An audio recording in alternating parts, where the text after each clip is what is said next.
Welcome to Trigonometry. If you've ever looked at a complex sine wave and wondered how to graph it without a calculator, we are going to build a foolproof, step-by-step strategy to construct any wave by hand.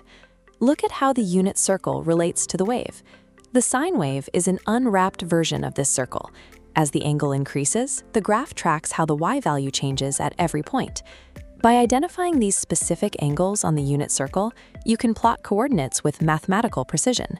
This approach builds the graph point by point based on the circle's geometry. This table outlines the standard parent sine graph.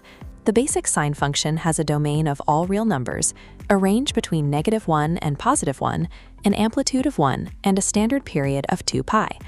Every sine wave is built on 5 anchor points: start, peak, midpoint, trough, and end. To find the horizontal distance between these markers, we calculate the step size by dividing the full period by 4. Mastering these 5 equidistant markers gives you the structural scaffolding required to draw any future transformations. Here is the General Sinusoidal Equation. Each of these 4 letters acts as an independent control knob that alters the parent graph. Parameter A, or amplitude, is the vertical multiplier.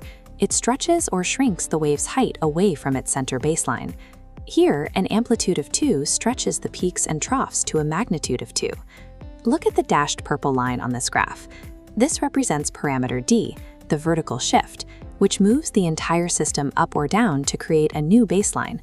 When plotting vertical changes, always draw the new shifted midline first.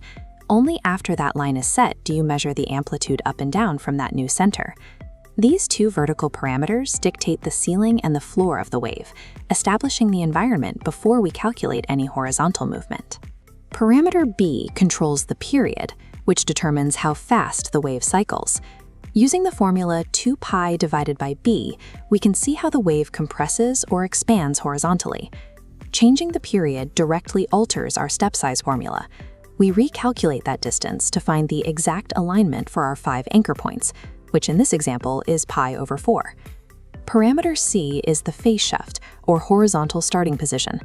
Remember the rule: subtracting C shifts the graph to the right, while adding C shifts it to the left. To correctly identify the phase shift, the equation must be in the factored form, b times the quantity x minus c. This ensures the shift is isolated from the period control. Finally, notice the effect of a negative amplitude. This forces a reflection across the x-axis, meaning your first step off the baseline will be a trough rather than a peak. These horizontal parameters and reflections dictate the rhythm and starting orientation of the wave, completing our understanding of the 4 variables. Let's apply all 4 transformations using our step-by-step strategy. First, establish the new purple midline. Next, use the phase shift to plot the starting point. Then, establish the horizontal spacing with your step size, apply the amplitude for height, and draw the curve. Following this sequence ensures that complex equations are mapped accurately by hand. It replaces estimation with a reliable, coordinate-based method. This master cheat sheet consolidates the toolset. It summarizes how each parameter works in the general equation. Combining these 4 parameters with the 5-point step size calculation ensures an accurate graph for any wave. Take a moment to capture this blueprint. With these 4 variables mastered, you can now apply this logic to more advanced waves. We will explore how these same rules translate to cosine functions in the next lesson.